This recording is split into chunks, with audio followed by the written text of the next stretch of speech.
الرحيم الحمد لله رب العالمين الرحمن الرحيم مالك يوم الدين إياك نعبد وإياك نستعين اهدنا الصراط المستقيم صراط الذين أنعمت عليهم غير المغضوب عليهم ولا الضالين آمين بسم الله الرحمن الرحيم قل أعوذ برب الناس ملك الناس إله الناس من شر الوسواس الخنث والناس الحمد لله ഹാജിമാരെ, നമ്മുടെ ഈ വേദിയിലുള്ള വിശിഷ്ടാതിഥികളെ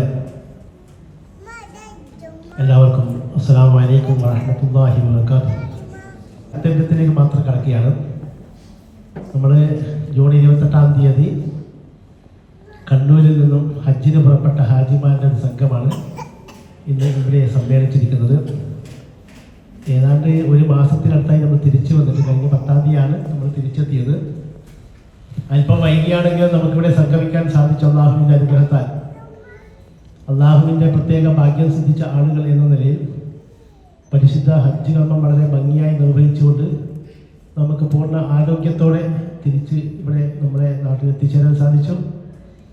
അൽഹംദുലില്ലാഹ്, നമ്മുടെ ബന്ധുക്കളും നമ്മുടെ സുഹൃത്തുക്കളും സഹോദരങ്ങളുമായി നമുക്ക് സംഗമിക്കാൻ സാധിച്ചു. ഇനി അങ്ങോട്ട് നേരത്തെ നമ്മുടെ പണ്ഡിതന്മാർ ഉസ്താദുമാർ നമുക്ക് പറഞ്ഞതുപോലെ തന്നെ ഹജ്ജ് ചെയ്യുന്നതിനേക്കാൾ പ്രയാസം ഒരു ഹാജിയായി ജീവിക്കുക എന്നാണ്. അത്തരത്തിൽ ഹാജിയായി ജീവിക്കാൻ, അള്ളാഹു നമ്മെ ഏൽപ്പിച്ച ഉത്തരവാദിത്വം ഭംഗിയായി നിർവഹിക്കുവാൻ, അള്ളാഹുവിൻ്റെ ദീനിൻ്റെ ഇഖാമത്ത് നിർവഹിക്കുവാൻ ഭാഗ്യം സിദ്ധിച്ചവരുടെ കൂട്ടത്തിൽ അള്ളാഹു നമ്മളെ ഉൾപ്പെടുത്തി അനുഗ്രഹിക്കുമാറാകട്ടെ. നമ്മുടെ ഈ സ്നേഹസംഗമത്തിൽ എത്തിച്ചേർന്ന മുഴുവൻ ഹാജിമാരെയും ഹജ്ജുമ്മമാരെയും ഞാൻ സ്നേഹത്തിൻ്റെ ഭാഷയിൽ, ഹൃദയത്തിൻ്റെ ഭാഷയിൽ സ്വാഗതം ചെയ്യുകയാണ്. ഈ സ്നേഹസംഗമം ഉദ്ഘാടനം ചെയ്യുന്ന നമ്മുടെ ഹജ്ജ് കമ്മിറ്റി മെമ്പർ, അദ്ദേഹം ഇവിടെ 10:30 മണിക്ക് തന്നെ എത്തിച്ചേർന്നിട്ടുണ്ട്. അദ്ദേഹത്തോട് ഞാൻ യഥാർത്ഥത്തിൽ സോറി പറയുകയാണ്, ഞങ്ങൾ തുടങ്ങാൻ വൈകിയതിൻ്റെ. അദ്ദേഹത്തെ ഞാൻ മുഹമ്മദ് റാഫി, നമ്മുടെ നീലേശ്വരം നഗരസഭ കൗൺസിലറാണ്, സ്റ്റാൻഡിംഗ് കമ്മിറ്റി ചെയർമാനാണ്. ബഹുമാന്യനായ ഹജ്ജ് കമ്മിറ്റി മെമ്പർ മുഹമ്മദ് റാഫിയാണ് നമ്മുടെ ഈ സംഗമം ഉദ്ഘാടനം. അദ്ദേഹത്തെ നിങ്ങൾക്ക് വേണ്ടിയും എൻ്റെ വ്യക്തിഗതമായ പേരിൽ ഞാൻ ഹാർദമായി സ്വാഗതം ചെയ്യുകയാണ്.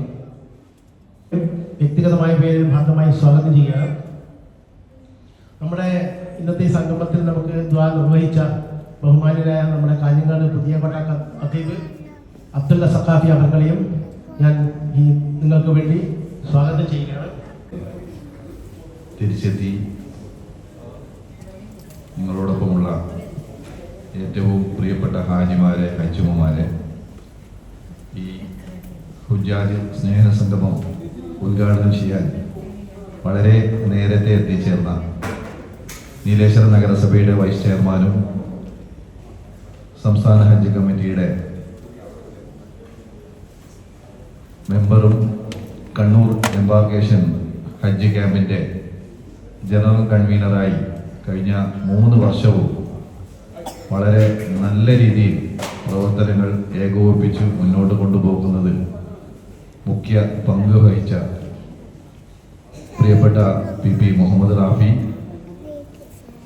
വേദിയിലുള്ള സ്വാഗതം ആശംസിച്ച മുത്തലിബ് CH പടന്ന, അതുപോലെ തന്നെ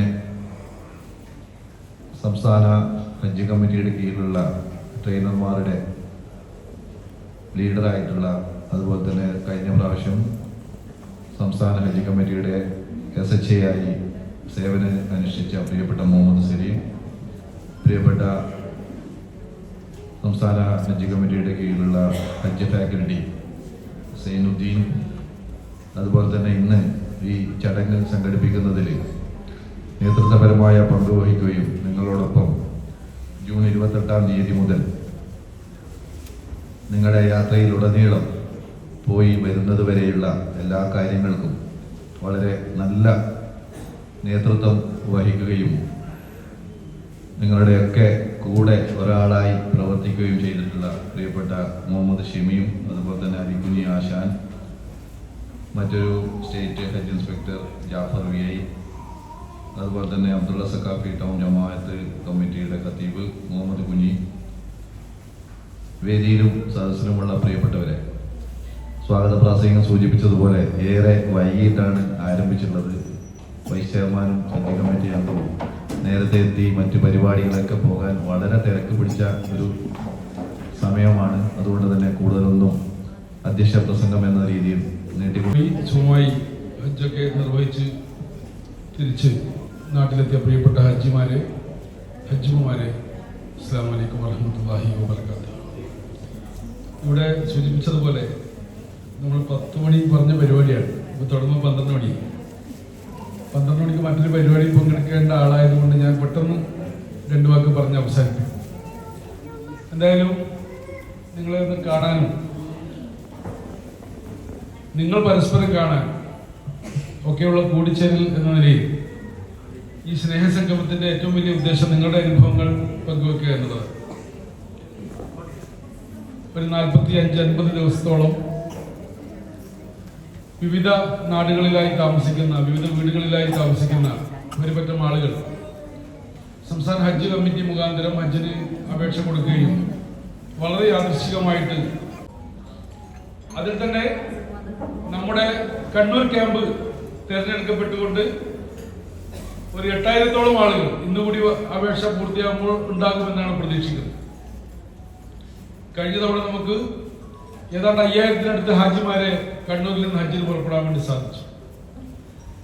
മാത്രമല്ല ഇത്തവണ നമ്മുടെ കേരളത്തിലെ തന്നെ ഏറ്റവും പ്രധാനപ്പെട്ട ഹജ്ജ് കേന്ദ്രമായ കോഴിക്കോട് എംബാർക്കേഷൻ തിരഞ്ഞെടുക്കപ്പെട്ടത്, അപേക്ഷ നൽകിയത് തന്നെ ഏതാണ്ട് 1600 ആളുകളുണ്ട്. എന്താ കാര്യം? അതിന് കാരണം അവിടെ പൈസ കൂടുതലാണ് എന്നുള്ളതാണ്. കഴിഞ്ഞ 2 വർഷത്തെ അനുഭവം എടുത്തു നോക്കിയാൽ കോഴിക്കോട് എംബാർക്കേഷൻ വഴി തിരഞ്ഞെടുക്കപ്പെട്ടു പോയ ഹാജിമാർക്ക് നിങ്ങൾ നൽകിയതിനേക്കാൾ ഏതാണ്ട് 40,000 രൂപ ഒരാൾക്ക് അധികം കൊടുക്കേണ്ടി വന്നു. എന്ന് പറഞ്ഞാൽ ഒരു വീട്ടിൽ 2 പേര് വന്ന് 80,000. അപ്പൊ ആ 2 വർഷത്തെ അനുഭവം വെച്ചുകൊണ്ട് ഇത്തവണ ആരും എവിടെ കൊടുത്തില്ല? കോഴിക്കോട് കൊടുത്തില്ല. കോഴിക്കോടാണ് നമ്മുടെ യഥാർത്ഥത്തിൽ ഇപ്പൊ ഹജ്ജ് ഹൗസ് ഉള്ളതും ഹജ്ജ് കമ്മിറ്റിയുടെ ഓഫീസ് പ്രവർത്തിക്കുന്നതും ഒക്കെ കോഴിക്കോടാണ്. കോഴിക്കോട് ഇങ്ങനെയാണ് പോകുന്നത്. എങ്ങനെ വരും വർഷം അവിടെ ഹജ്ജ് എംബാർക്കേഷൻ തന്നെ നഷ്ടപ്പെട്ടു പോകുമോ എന്നുള്ള വ്യാകുലതയിലാണ് ഞങ്ങൾ എല്ലാവരും ഉള്ളത്. കാരണം കേന്ദ്ര ഗവൺമെന്റിന്റെ തെറ്റായ ഏവിയേഷൻ പോളിസിയാണ് അതിന് കാരണം. ഒരു തർക്കമില്ല. കണ്ണൂരിൽ നിന്ന് പോകുന്ന ആൾ കൊടുക്കുന്നതിനേക്കാൾ കോഴിക്കോട് നിന്ന് പോകുന്ന ആൾ 40,000 രൂപ അധികം കൊടുക്കണം എന്ന് പറഞ്ഞാൽ കണ്ണൂരിൽ നിന്ന് കോഴിക്കോടേക്ക് പോകാൻ ടാക്സി ആക്കിയാൽ 2000 രൂപ വ്യത്യാസമുള്ളൂ അല്ലേ? 40,000 രൂപ അധികം വാങ്ങിക്കുകയാണ് കോഴിക്കോട്. ഇത് സമൂഹത്തോടും സമുദായത്തോടും സെൻട്രൽ ഗവൺമെന്റ് അനുവർത്തിച്ചു വരുന്ന നയത്തിന്റെ ഒക്കെ ഭാഗമാണ്. ഇതൊക്കെ എന്തായിത്തീരുമെന്ന് നമുക്കറിയില്ല. പ്രതിരോധത്തിന്റെ മഹാസമരങ്ങളിലേക്ക് ഒരുപക്ഷെ കടക്കേണ്ടി വരും. നമുക്കറിയാലോ, പൗരത്വ ഭേദഗതി നിയമം വന്നപ്പോ മതവിശ്വാസികൾ മാത്രമല്ല, അല്ലെങ്കിൽ ഇസ്ലാം മതവിശ്വാസികൾ മാത്രമല്ല, ഈ രാജ്യത്തിന്റെ മതേതരത്വം ആഗ്രഹിക്കുന്ന മുഴുവൻ മനുഷ്യരും ഇറങ്ങി സമരം ചെയ്തവരെ ഈ നാട്ടിൽ. ആ വിഷയത്തിലേക്കല്ല ഞാൻ കിടക്കുന്നത്. ഞാൻ പറയുന്നത്, കണ്ണൂരിൽ നിന്ന് നമുക്ക് ഒരു 8000 ഹാജിമാർ അടുത്ത വർഷം അപേക്ഷ നൽകിയിരിക്കുകയാണ്. അതിൽ ഏതാണ്ട് മഹാഭൂരിഭാഗം ആളുകളും തെരഞ്ഞെടുക്കപ്പെട്ട് വരും. നിങ്ങൾ അവിടെ വന്നപ്പോൾ ഞാൻ പറഞ്ഞു തുടങ്ങിയത് ഞങ്ങളുടെ ക്യാമ്പിനെ കുറിച്ച് പറയുമ്പോഴാണ്. ഞങ്ങളുടെ പ്രവർത്തനങ്ങൾ നിങ്ങൾ പറഞ്ഞ അയച്ച ഉടനെ തുടങ്ങിയതാണ് അടുത്ത വർഷത്തേക്ക് വേണ്ടി. ഇനി ഇതിന്റെ ഓരോ ഘട്ടങ്ങൾ നിങ്ങൾക്ക് അനുഭവപ്പെട്ടതുപോലെ ഓരോ ഘട്ടങ്ങളിലായിട്ട് നമുക്ക് അവരെയും സജ്ജരാക്കേണ്ടതുണ്ട്. 2-3 ക്ലാസുകൾ നിങ്ങൾക്ക് നൽകും. എനിക്ക് തോന്നുന്നത് നിങ്ങളൊന്നും ഒരു പ്രയാസവുമില്ലാതെ, നമ്മുടെ സാഹിബൊക്കെ ഉണ്ടല്ലോ അല്ലേ, ഒരു പ്രയാസമില്ലാതെ നിങ്ങൾ ഹജ്ജ് പൂർത്തീകരിക്കാൻ സാധിച്ചിട്ടുണ്ടാവും. എങ്കിലും യാത്രയാണ്. എല്ലാം പഠിപ്പിച്ചിട്ടുണ്ട്. എങ്ങനെ ജീവിക്കണം, എങ്ങനെ പെരുമാറണം, ഭാര്യയോട് എങ്ങനെ പെരുമാറണം, സ്ത്രീകളോട്, കുട്ടികളോട്, മുതിർന്നവരോട്. നമ്മൾ ഓരോ ചലനങ്ങൾ പോലും നമുക്ക് എങ്ങനെയാണ് വേണ്ടത് എന്ന് പഠിപ്പിച്ച പരിപൂർണമായ മതമാണ് ഇസ്ലാം മതം. ആ മതത്തിന്റെ ഏറ്റവും പ്രധാനപ്പെട്ട ഒരു ഉത്തരവാദിത്വം, ഒരു ചുമതല, ഒരു കടമ വിശ്വാസപരമായിട്ട് തന്നെ പൂർത്തീകരിക്കാൻ സാധിച്ചവരാണ്. നമുക്കറിയാലോ, നമ്മൾ ആഗ്രഹിക്കപ്പെട്ട എത്രയോ ആളുകൾക്ക് പോകാൻ സാധിക്കുന്നില്ല. കഴിഞ്ഞ വർഷം ഈ 20,000-ഓളം അപേക്ഷകളിൽ നിന്ന് തിരഞ്ഞെടുക്കപ്പെട്ടത് കേവലം 18,000 ആളുകളാണ് കേരളത്തിൽ. എന്ന് പറഞ്ഞാൽ ഒരു 5000 ആളുകൾ കഴിഞ്ഞ തവണ അപേക്ഷിച്ചവർക്ക് കിട്ടിയിട്ടില്ല. അതുകൊണ്ട് തന്നെ നല്ല ഭാഗ്യം സിദ്ധിച്ചവരാണ് പ്രിയപ്പെട്ടവരെ നിങ്ങൾ. അതുകൊണ്ട് അത് നമുക്ക് മുന്നോട്ട് പോകാൻ വേണ്ടി സാധിക്കും. നേരത്തെ അധ്യക്ഷൻ സൂചിപ്പിച്ച മറ്റൊരു പ്രധാനപ്പെട്ട കാര്യം, നമ്മുടെ ഹജ്ജ് ഹൗസിനെ സംബന്ധിച്ചാണ്. ഞങ്ങൾ നിങ്ങളൊന്ന് അവിടെ നിന്ന് പറഞ്ഞിരുന്നു, നിങ്ങൾ യാത്ര പോകുന്നതിന് തൊട്ട് മുമ്പ് ഞങ്ങൾ നിങ്ങളുടെ ഈ രേഖകളൊക്കെ വിതരണം ചെയ്ത സമയത്ത് നിങ്ങളോട് പറഞ്ഞില്ല നമുക്കൊരു ഹജ്ജ് ഹൗസ് കെട്ടണം. കാര്യം എന്താ? ഹജ്ജ് ഹൗസ് കെട്ടാൻ കാരണം ഇപ്പോൾ നിങ്ങൾ അവിടെ താമസിച്ച് പുറപ്പെട്ട ഹജ്ജ് ക്യാമ്പ് യഥാർത്ഥത്തിൽ ഹജ്ജിന് വേണ്ടി നിർമ്മിച്ച ഒരു കെട്ടിടമേ അത്. അത് എയർപോർട്ടിന്റെ കാർഗോ കോംപ്ലക്സ് ആണ്. ആ കാർഗോ കോംപ്ലക്സ് ഉദ്ഘാടനം ചെയ്യപ്പെടാത്തത് കൊണ്ട് മാത്രം നമുക്ക് കഴിഞ്ഞ 3 ഹജ്ജ് വേളകളിൽ നമുക്ക് അവർ തന്നു.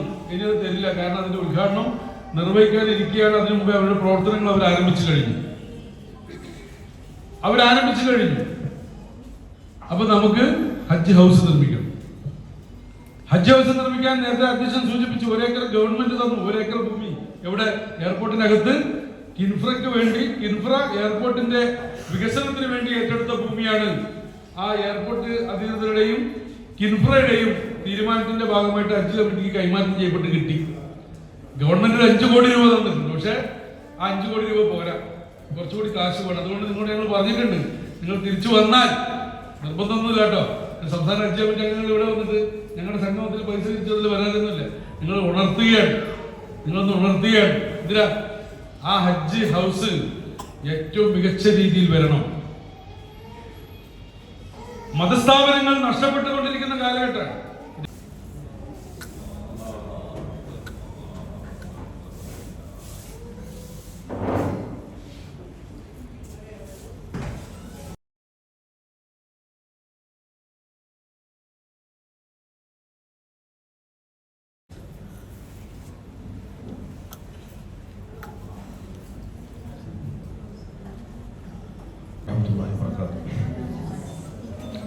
ബിസ്മില്ലാഹിർ അൽഹംദുലില്ലാഹി വസ്സലാത്തു വസ്സലാമു അലാ അഷ്റഫിൽ മുർസലീൻ വഅലാ ആലിഹി വസഹ്ബിഹി അജ്മഈൻ അമ്മാ ബഅദ്.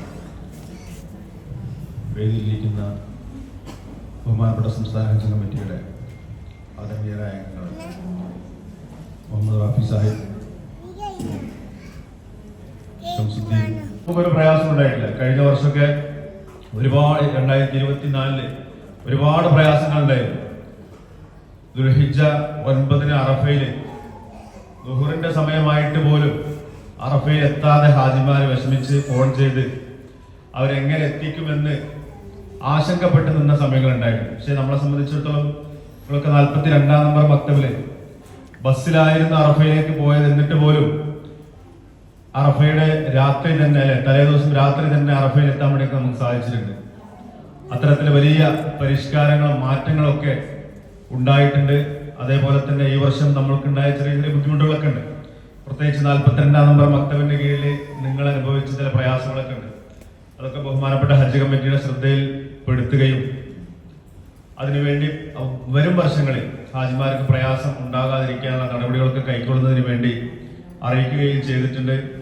ഏതായാലും നേരത്തെ സ്വാഗത ഭാഷണത്തിൽ ഉൾപ്പെടെ പറഞ്ഞതുപോലെ ഹജ്ജിന് ശേഷമുള്ള ഒരു ജീവിതം, ഹജ്ജ് ചെയ്യാനൊരു പ്രയാസം നമുക്ക് ഉണ്ടായിട്ടില്ല. പക്ഷെ ഇനി മരണം വരെ ഹാജിയായി ജീവിക്കുക എന്നുള്ളത് ഒരു വലിയൊരു ടാസ്കാണ്. നമ്മളെ കാണാൻ പാടില്ലാത്ത കാഴ്ചകൾ, കേൾക്കാൻ പാടില്ലാത്ത കേൾവികളൊന്നും നമുക്കുണ്ടാവരുത്. തഖ്വയിൽ അധിഷ്ഠിതമായി എങ്ങനെയാണോ നമ്മൾ അറഫ കഴിഞ്ഞ് ഹജ്ജ് കഴിഞ്ഞ് നാട്ടിലേക്ക് വന്നത് ഒരു ഉമ്മ പെറ്റ മക്കളെ പോലെ പാപം പുറത്തവരായി വന്നതുപോലെ മരണം വരെ തഖ്വയിലും അതുപോലെ തന്നെ അള്ളാഹുവിന്റെ കൽപ്പന പ്രകാരം ജീവിക്കുവാനൊക്കെയുള്ള ശ്രമങ്ങൾ നമ്മുടെ ഭാഗത്ത് നിന്നുണ്ടാവണം. അള്ളാഹു തൗഫീഖ് അനുഗ്രഹിക്കുമാറാവട്ടെ. അതുപോലെ തന്നെ നമ്മൾ ഈ കൂടിയതുപോലെ അള്ളാഹുവിന്റെ ജന്നാത്തുൽ ഫിർദൗസിൽ നമ്മൾ ഒരുമിച്ച് കൂട്ടി അനുഗ്രഹിക്കുമാറാവട്ടെ. ഏറെ ബഹുമാന്യനായ അധ്യക്ഷൻ, ബഹുമാന്യനായ ഉദ്ഘാടകൻ, മറ്റു വ്യക്തിത്വങ്ങളെ ബഹുമാനപ്പെട്ട തങ്ങൾ, ഏറെ ബഹുമാന്യനായ രാജ്യമാരെ അസ്സലാമു അലൈക്കും വറഹ്മത്തുള്ളാഹി തആല വബറകാതുഹു. അല്ലാഹു നമ്മുടെ ഈ സംഗമം സ്വീകരിക്കട്ടെ. നാളെ ജന്നാത്തുൽ ഫിർദൗസിൽ നാമേ വരും ഇതുപോലെ അല്ലാഹു ഒരുമിച്ച് കൊണ്ടുവരട്ടെ. നേരത്തെ വിട്ടുപോയ 1-2 കാര്യങ്ങൾ കൂടി സൂചിപ്പിക്കാനാണ് സംസാരിക്കുന്നത്. അടുത്തതായി അലിക്കുഞ്ഞി ഉസ്താദ് നിങ്ങളുമായി സംസാരിക്കും. സ്വാഭാവികമായിട്ടും ഈ ഹുജ്ജാജ് സ്നേഹസംഗമങ്ങൾ കൊണ്ട് മറ്റ് പല വേദികളിലും നമ്മൾ കണ്ടത് നിങ്ങളുടെ അനുഭവങ്ങൾ കൂടി പറയാനുള്ള ഒരു അവസരമുണ്ട്. അപ്പോൾ നേരത്തെ ഉദ്ഘാടകന് ചെറിയ തിരക്കുള്ളത് കൊണ്ടാണ് പിന്നെ ആ കാര്യങ്ങളൊക്കെ സൂചിപ്പിക്കാതിരുന്നത്. സ്വാഭാവികമായിട്ടും സംസ്ഥാന ഹജ്ജ് കമ്മിറ്റി അംഗമെന്ന നിലയ്ക്ക് അല്ലെങ്കിൽ സംസ്ഥാന ഹജ്ജ് കമ്മിറ്റിയുടെ ഒരു ഉത്തരവാദപ്പെട്ട ആൾ എന്ന നിലക്ക് നിങ്ങൾക്ക് ഉണ്ടായിട്ടുള്ള ഏതെങ്കിലും ഒരു വിഷമം എന്ന് ഞങ്ങൾ പറയുന്നില്ല, ഏതെങ്കിലും രീതിയിൽ അടുത്ത ഹജ്ജ് വേളകളിൽ തീർപ്പാക്കേണ്ട അല്ലെങ്കിൽ അവിടെ ഉന്നയിക്കേണ്ട ഏതെങ്കിലും വിഷയങ്ങളൊക്കെ ഉണ്ടെങ്കിൽ അതടക്കം സംസാരിക്കാനുള്ള ഒരു അവസരം കൂടി നിങ്ങൾക്ക് ഉപയോഗിക്കാം എന്ന് സൂചിപ്പിക്കുകയാണ്. അൽഹംദുലില്ലാഹി വസ്സലാത്തു വസ്സലാമു അലാ സയ്യിദിനാ മുഹമ്മദിൻ വആലിഹി വസഹ്ബിഹി അജ്മഈൻ. അമ്മാ ബഅദ്. ബഹുമാനമുള്ള വിശിഷ്ടങ്ങൾ, പ്രിയപ്പെട്ട അജ്ജുമ്മമാർ, ഞാൻ ഇവരെ കൂടെ പോയതും വന്നതുമല്ല, ഇടക്കാലത്ത് താമസത്തിന് മാത്രമാണ് ഇവരെ കൂടെ ഉണ്ടായിരുന്നത്. ഏതായാലും കേരള ഹജ്ജ് കമ്മിറ്റിയുടെ കരുതൽ നന്നായി അനുഭവിച്ച ഒരാളാണ് ഞാൻ. അവസാന ഫ്ലൈറ്റിലാണ് പോയത്. ഇവരൊക്കെ പോന്നിട്ടും ഒരു ദിവസം കഴിഞ്ഞിട്ടാണ് തിരിച്ചു വന്നത്. ഏതായാലും നമ്മൾ കേട്ടൊരു ഹജ്ജും ചിത്രങ്ങളിലൂടെ കണ്ട ഹജ്ജല്ല നമ്മൾ അനുഭവിച്ചത്. പ്രത്യേകിച്ച് ഗവൺമെന്റിൽ പോകുമ്പോൾ പറഞ്ഞു പഠിപ്പിക്കലുണ്ടല്ലേ, ഭക്ഷണം കിട്ടൂല. അപ്പോ ഞാൻ ഒറ്റത്തടിയായതുകൊണ്ട് അങ്ങനത്തെ ഒരു വിഷമം വന്നിട്ടില്ല. പക്ഷെ നമ്മൾ തിരുത്തേണ്ട ചിലതുണ്ട്. അതായത് പണ്ടേ എല്ലാവരും എന്ത് ചെയ്യും, ചട്ടിയും പാത്രം എടുത്തിട്ട് പോകും. ആ വില പിടിപ്പുള്ള ആ സാധനങ്ങൾ അവിടെ എന്ത് ചെയ്യണമെന്ന് അറിയാണ്ട് എടുക്കാനാവണം. അപ്പോൾ റൂമൊക്കെ നേരത്തെ സെറ്റ് ചെയ്യുന്നത് കൊണ്ട് അപ്പോൾ ഒരു റൂമിലുള്ള 5 ആൾ അവരെ നേരത്തെ തന്നെ ഇതാക്കിയാൽ ഒരു ടീം അരി കൊണ്ടുപോയിക്കോട്ടെ, മറ്റൊരു ടീം പാത്രം കൊണ്ടുപോയിക്കോട്ടെ, ഇതെല്ലാവരും കൂടി നമ്മൾ 5 ആളുണ്ട്. അപ്പുറത്തുനിന്ന് വാങ്ങിയാൽ ഓരോരുത്തരും 2 ആൾക്കുള്ള ഭക്ഷണം ഉണ്ടാക്കേണ്ട കുക്കറാണ് കൊണ്ടുവരുന്നത്. അവസാനം അത് അവിടെ ഒഴിവാക്കി വരാണ്. പിന്നെ ഈ അവില് എന്നുള്ള സാധനം പണ്ടേ കേട്ട് ആരെയിപ്പം അവിൽ തിന്നില്ല. ഇപ്പൊ അവിൽ മിൽക്കിലിടുന്നല്ലാതെ അവിൽ തിന്നുന്ന പ്രായമുള്ളവരും ഉണ്ടോ? ഇല്ലല്ലോ. അപ്പൊ അങ്ങനത്തെ ചിലർ സമ്പത്ത് കൊണ്ടുപോയി പുണ്യഭൂമിയിൽ നശിപ്പിക്കുന്നത് വല്ലാതെ നമ്മളെ കൂട്ടത്തിലുണ്ട്. മറ്റത് അൽഹംദുലില്ലാഹ് ഞാൻ ഏറെ ഇവിടെ നിന്ന് പ്രശംസിക്കേണ്ടത് നമ്മളെ ഷമീം ഭായിനാണ്. കാരണം 11 മരണങ്ങളല്ല, 11 ഈ മരണങ്ങൾ കൃത്യമായിട്ട് ചിലപ്പോൾ ഞങ്ങൾ തമാശക്ക് പറയണ്ട, അസ്രായേൽ വരുന്നതിന് മുമ്പ് ഷമീമിനോട് പറഞ്ഞിട്ടാണ് പോണത്. ആ രീതിയിൽ മലയാളികളായ എല്ലാ മയ്യത്തുകളും ചിലപ്പോൾ രാത്രി 12 മണിക്ക് ഒരു മരണം ഉണ്ടായി പോയി, ചിലപ്പോൾ പിറ്റേന്ന് രാത്രി ഒരു 11 മണിക്കായിരിക്കും മൂപ്പർക്ക് അപ്പം അടുത്ത വിവരം വരുന്നു.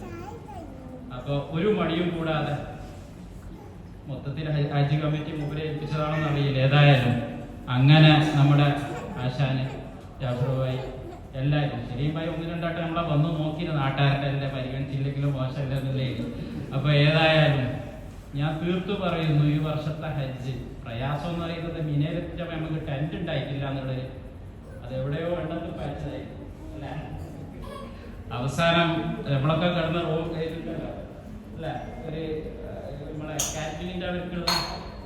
ഏതായാലും ഞാനിങ്ങനെ ആലോചിക്കാണ്, ഹജ്ജ് എന്ന് പറയുന്നത് അറഫയിൽ നിൽക്കലാണ്. അത് ആ സമയത്ത് തന്നെ അവിടെ എത്തണം.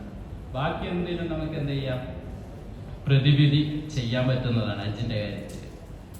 വളരെയേറെ എന്ന് പറഞ്ഞാൽ ഹജ്ജ് ക്ലാസ്സുകളിൽ പലപ്പോഴും നമ്മൾ ഈ പറഞ്ഞ് പേടിപ്പിക്കുന്നത് ഉണ്ടോ എന്നുള്ളതാണ്.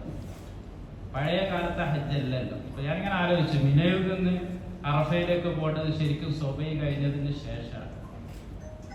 അപ്പോൾ സ്വബൈ കഴിഞ്ഞ് പോയാൽ 5-6 മണിക്കൂർ കഴിയണ അറഫയിലെത്തും സമയമാവുമ്പോൾ, അത് നിയമമാണ്. പക്ഷെ ഇപ്പൊ നമ്മൾ നേരത്തെ തന്നെ അറഫയിൽ പോയിട്ട് നന്നായി കിടന്നുറങ്ങി. ഏത് എന്നാൽ മിനയിൽ കിട്ടേണ്ട അസ്ർ സുന്നത്തും കിട്ടിയിട്ടുണ്ട്. അവിടെ അറഫയിൽ നമ്മള് 8-ന്റെ അന്ന് 9-ന്റെ അന്ന് രാത്രി തന്നെ എനിക്ക് തോന്നുന്നു ഒരു 11 മണിക്ക് എത്തിയിട്ട് നന്നായി ഉറങ്ങി. നിങ്ങൾ ഉറങ്ങിയിട്ടുണ്ടാവില്ല. അപ്പോ കുറെ കാലങ്ങളായിട്ടുള്ള സംവിധാനം ഒന്നും അല്ല, അവിടുത്തെ ഗവൺമെന്റ് മാറ്റം വരുത്തിയിട്ടുണ്ട്. ഞാൻ സി ഉസ്താദിനോട് മുമ്പത്തെ ഹജ്ജ് കമ്മിറ്റി ചെയർമാൻ ഇപ്പോഴത്തെ കണ്ടപ്പോൾ ഏറ്റവും പെർഫെക്റ്റ് ആയിട്ട് ചെയ്തിട്ടുണ്ട് ഇല്ലേ. ഇനി അടുത്ത വർഷം ഒരു ടീം പോയിട്ട് നിങ്ങൾ അറഫയിൽ ആടയിൽ നിന്ന് അറഫ പറ്റല്ലാന്ന് അറിയുമ്പോൾ നമ്മൾ ഒസ്വസാകാൻ നിൽക്കണ്ട.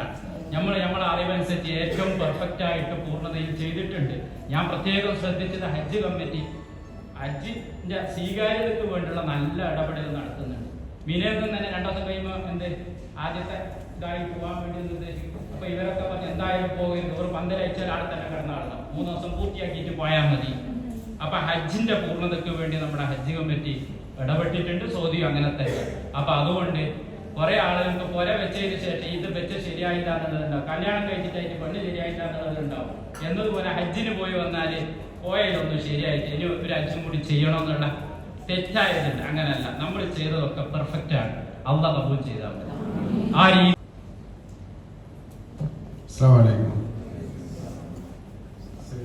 സാർ പറഞ്ഞതുപോലെ പല സംഘടനകളും എന്നെ ക്ഷണിക്കാറുണ്ട്. പക്ഷേ ഞാൻ ഈ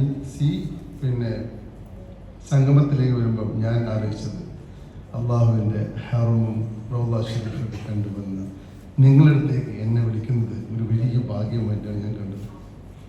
അള്ളാഹു കബൂൽ ചെയ്യട്ടെ. നിങ്ങൾക്ക് എല്ലാവിധ ആശംസകൾ നേരുന്നു. നിങ്ങൾ ഈ വിളിച്ചതിൻ്റെ വിമർശനം എൻ്റെ മനസ്സിൽ, അതായത് സന്തോഷം കൊണ്ട് എന്ത് പറയണമെന്ന് എനിക്കറിയില്ല. അത് എനിക്കൊരു വലിയൊരു ഒരു പുരസ്കാരത്തിനേക്കാളും വലിയൊരു ബഹുമതിയായി ഞാൻ കാണുന്നു. അള്ളാഹു സ്വീകരിക്കട്ടെ എന്ന് ദുആ ചെയ്യുന്നു. അസ്സലാമു അലൈക്കും.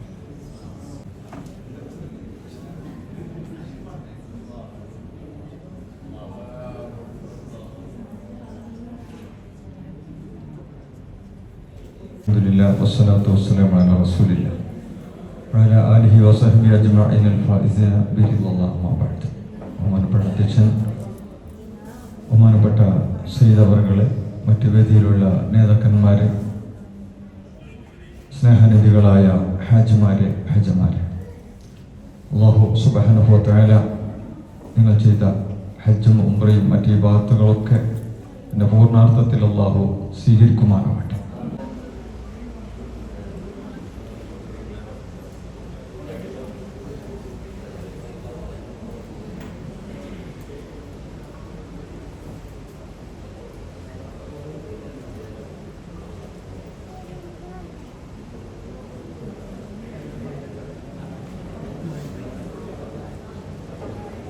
വിശുദ്ധ ഭൂമികളിൽ ഹജ്ജും ഉംറയും ഒക്കെ നിർവഹിച്ച് അങ്ങ് മദീനയിൽ പുണ്യ റസൂലിന് സലാം പറഞ്ഞ് തിരികെ എത്തിയവരാണ് നമ്മൾ. അല്ലാഹു സുബ്ഹാനഹു വ തആല നമ്മുടെ ഹജ്ജും ഉംറയും മഖ്ബൂലും മബ്റൂറുമായി സ്വീകരിക്കുകയും മർലിയായ സിയാറത്തെ അല്ലാഹു തആല സ്വീകരിക്കുകയും ചെയ്യുമാറാകട്ടെ. സൂക്ഷിക്കേണ്ടത് നമ്മുടെയൊക്കെ ഒരു ഉത്തരവാദിത്തമായി തന്നെ കാണേണ്ടതുണ്ട്. കാര്യം ഏറ്റവും സുന്ദരമായ ബന്ധമാണ് വിശുദ്ധ ഭൂമിയുടെ ബന്ധം. കാരണം നമ്മളാരും ബന്ധപ്പെട്ട എന്തെങ്കിലും കാര്യം സാധിക്കാൻ വേണ്ടിയല്ല, ഒരു നോൺ കണ്ടീഷണൽ ലവ് ആണ്. എന്താണ്? പരസ്പരം ഒന്നും പ്രതീക്ഷിക്കാതെ ഉണ്ടായ ഒരു സ്നേഹബന്ധമായതുകൊണ്ട് തന്നെ അല്ലാഹു സുബ്ഹാനഹു നിലനിർത്തലും അല്ലാഹു തീർക്കുമാറാകട്ടെ എന്ന് ആത്മാർത്ഥമായി ദുആ ചെയ്യുന്നു.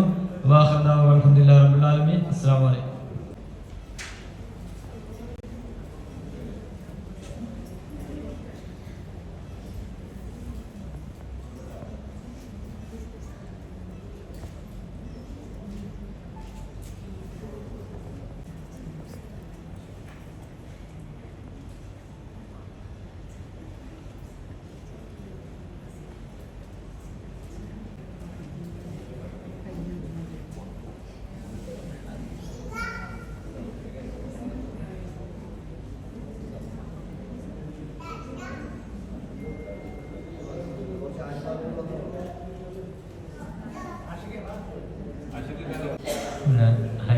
ഹാജിമാരെ, നമ്മുടെ കൂടെ കുറച്ച് ദിവസങ്ങൾ നിങ്ങളുണ്ടായിരുന്നുള്ളെങ്കിലും ഒരു കുടുംബം പോലെയാണ് നമുക്കവിടെ കഴിയാൻ കഴിഞ്ഞത്. ഞങ്ങളിവിടുന്ന് 289 ഹാജിമാരായിട്ട് കൊച്ചിയിൽ നിന്ന് വന്ന SSIമാരായിരുന്നു ഞാനും അരിക്കുഞ്ഞി സാറും. പക്ഷെ അവിടെ വന്നു കഴിഞ്ഞ് കഴിഞ്ഞപ്പോഴും നമുക്ക് അറിയാതെ കിട്ടിയ അതിഥികളാണ് നിങ്ങൾ. പക്ഷെ ആ ഒരു കുറച്ച് ദിവസം കൊണ്ട് തന്നെ നിങ്ങളുമായിട്ട് വളരെ നല്ല ബന്ധങ്ങളാണ് ഞങ്ങൾക്കുണ്ടായത്. ഞങ്ങളുടെ റൂമിൽ തന്നെ 4 ഹാജിമാർ കാസർഗോഡുകാരായിരുന്നു. അപ്പം എന്തുകൊണ്ടും പിന്നെ അതുപോലെ തന്നെ ഈ സംഗമം നടന്നിട്ട് ഞങ്ങളെ ഓർത്ത് വിളിച്ച ആഷിക്കിനും പിന്നെ അതുപോലെ തന്നെ നിങ്ങൾ ഓരോരുത്തർക്കും നന്ദി പറയുകയാണ്. അതുപോലെ തന്നെ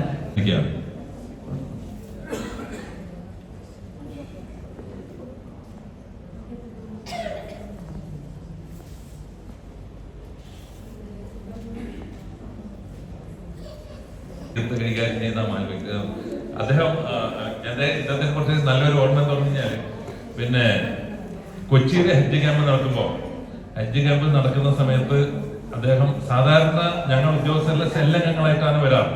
ഇദ്ദേഹം വന്നിട്ട് ലഗേജ് മറ്റുള്ള എടുക്കാൻ വേണ്ടിയിട്ട് ഒരു പാവത്താനെ പോലെ ഒരു മൂലക്ക് നിന്നിട്ട് പണിയെല്ലാം എടുക്കുന്നത്. അപ്പോ എന്നോട് കൂടുതൽ ഒരു വയസ്സായ ഒരാൾ പറഞ്ഞു, മാനവിക എന്നോട് പറഞ്ഞ സൈനുദ്ദീനെ, ഒരു പോലീസുകാരനുണ്ട് ഞങ്ങളുടെ കൂടെ കിടക്കുന്ന, വളരെ പാവമാണ്, നല്ല പണിയൊക്കെ എടുക്കുന്നുണ്ട്, നിങ്ങൾക്ക് ഈ കൂട്ടത്തിലൊന്ന് കൂട്ടിക്കൂടെയെന്ന് ചോദിച്ചു. ഞാൻ പറഞ്ഞു അങ്ങനത്തെ ഒരു പോലീസുകാരനെ വന്ന് കാണിച്ചു തന്നിട്ട് ഞാൻ ഇദ്ദേഹത്തെ പരുത്തി കിടക്കുന്നിടയ്ക്ക് പോയി. അപ്പോൾ ഇത് വളരെ എളിമയോടെ നല്ല പണിയെടുക്കുന്നുണ്ട്. തിരിച്ച് റിട്ടേൺ ക്യാമ്പിൽ ഞങ്ങൾ ഇദ്ദേഹത്തെ കൂട്ടി. അദ്ദേഹം നമ്മൾ വളരെ ലഗേജൊക്കെ ഒരു 4-5 പേര് എടുക്കുന്ന ലഗേജൊക്കെ അത് ഷമീമ സ്വന്തം നിലയിൽ തന്നെ അടുത്ത് കൈകാര്യം ചെയ്തു. അത് പിന്നീട് നമ്മുടെ ഹജ്ജ് സെല്ലിൽ നമ്മളോടൊപ്പം ഉണ്ടായി. ഏതായാലും നിങ്ങളോടൊപ്പം എനിക്ക് കുറച്ച് ഷമീമിനെ പ്രോത്സാഹിപ്പിക്കുന്നതിൽ എനിക്കും കുറച്ച് പങ്കൊക്കെ ഉണ്ട്. ഇല്ലേ? പ്രത്യേകിച്ച് സംസാരിക്കാൻ അറിയില്ല, അതാണ് ഏറ്റവും വലിയ പ്രശ്നമുണ്ട്. അതുകൊണ്ട് എല്ലാവരും മുങ്ങി നടക്കിയത് ആണ് ലാസ്റ്റുകളെ പിടിക്കപ്പെട്ടത്. പിന്നെ നമ്മളെ ഈ ഹാജിമാരുടെ കൂട്ടത്തിൽ ഏറ്റവും പ്രായം കുറഞ്ഞ ഒരു വ്യക്തി ഉണ്ടായിരുന്നു. നമ്മളെല്ലാ കാര്യത്തിലും ഞാൻ പോയത് മുതൽ നമ്മൾ ഫസ്റ്റ് ഉംറക്ക് പോയി ഹാജിമാരെല്ലാം ഓരോ ഭാഗത്തായി തിരിഞ്ഞ് നിൽക്കുന്ന സമയത്ത് എൻ്റെ കൂടെ ലാസ്റ്റ് വരെ ഉണ്ടായത് ഒന്ന് നമ്മുടെ ആഷിഖും അതുകൂടാതെ അഷീഫാണ്. അഷീഫ് ഇപ്പം ഖത്തറിലാണ്, പകുതിക്ക് പോയതാണ്. അപ്പം ഈ ആഷിഖാണ് ഇന്നത്തെ ഈ പരിപാടി മൊത്തത്തിൽ കോർഡിനേറ്റ് ചെയ്തത്. ഞാൻ ചെയ്യേണ്ട പരിപാടിയാണ്, എൻ്റെ സമയക്കുറവ് കൊണ്ട് ഞാൻ ആഷിഖിനെ ഏൽപ്പിച്ച് ഇത്ര നല്ല ഭംഗിയായിട്ട് ചെയ്യാൻ പറ്റിയത്. ആഷിഖിൻ്റെ കൂടെ കുറച്ച് ആൾക്കാരുണ്ടായിരുന്നു. എന്നാലും ഇന്നലെ രാത്രി 11:30 വരെ എന്നെ വിളിച്ചിട്ട് ഓരോ പ്രശ്നങ്ങളും ഇടയ്ക്കിടയ്ക്ക് വിളിച്ച് ഓരോ കാര്യങ്ങളും ഓരോ സമയങ്ങളിലായിട്ട് ചോദിച്ചുകൊണ്ടാണ് അവൻ ചെയ്യുന്നത്. എന്നാലും അൽഹംദുലില്ലാഹ് നല്ല രീതിയിൽ പരിപാടി സംഘടിപ്പിക്കാൻ പറ്റി. അപ്പം എല്ലാവരും നിങ്ങളെ ഇന്നും 40 ദിവസം വരെ നിങ്ങളെ ദുആക്ക് ഉത്തരം കിട്ടുന്ന ദിവസങ്ങളാണ്. എല്ലാവരും എന്നെ ദുആയിൽ ഉൾപ്പെടുത്തുക. ജാഫർ സാഹിബ്, ജാഫർ സാഹിബിനെ നമ്മുടെ ഇസ്മായിൽ ജിയാണ് ആദരിക്കുന്നത്.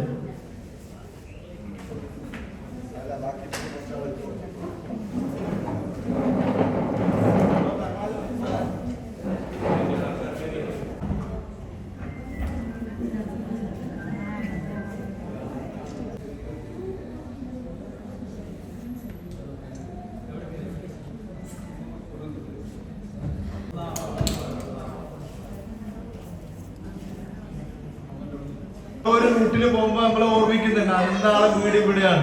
അപ്പൊ നമ്മൾ അവർക്ക് വിളിക്കും, ഗൂഗിൾ മാപ്പ് പിടിക്കും. അൽഹംദുലില്ലാഹ് ആ രീതിയിൽ അത്രത്തോളം നമ്മൾ ചെയ്യുന്നുണ്ട്. അതേപോലെ മൂപ്പര് പറഞ്ഞ് ബിസിനസ് പരമായിട്ട് അൽഹംദുലില്ലാഹ് ഞാനും എൻ്റെ റൂംമേറ്റുമായിട്ട് നമ്മളിപ്പോൾ ഒരു ബിസിനസിന്റെ ചെറിയൊരു മേഖലയിൽ കിടക്കുകയാണ്. ഇൻഷാ അല്ലാഹ് എല്ലാവരും ദുആ ചെയ്യണം. പിന്നെ എല്ലാവർക്കും ദുആ ചെയ്യുന്ന വസിയത്തോടെ ഞാൻ നിർത്തുന്നു. അൽഹംദുലില്ലാഹി റബ്ബിൽ ആലമീൻ. അസ്സലാമു അലൈക്കും വറഹ്മത്തുള്ളാഹി. അനുഭവം നടന്നതൊക്കെ കുറേ നടന്നു, എത്രയോ നടന്നിട്ട് തന്നെ ഒരു പരിഭാഗമായി. പിന്നെ അർപ്പയെന്ന് പറഞ്ഞ് ഇപ്പൊ ബസ് ഒരു അടുത്തേക്ക് പോകണം എന്ന് പറഞ്ഞു, ഇന്ത്യ മുസ്ദലിഫയിലേക്ക്.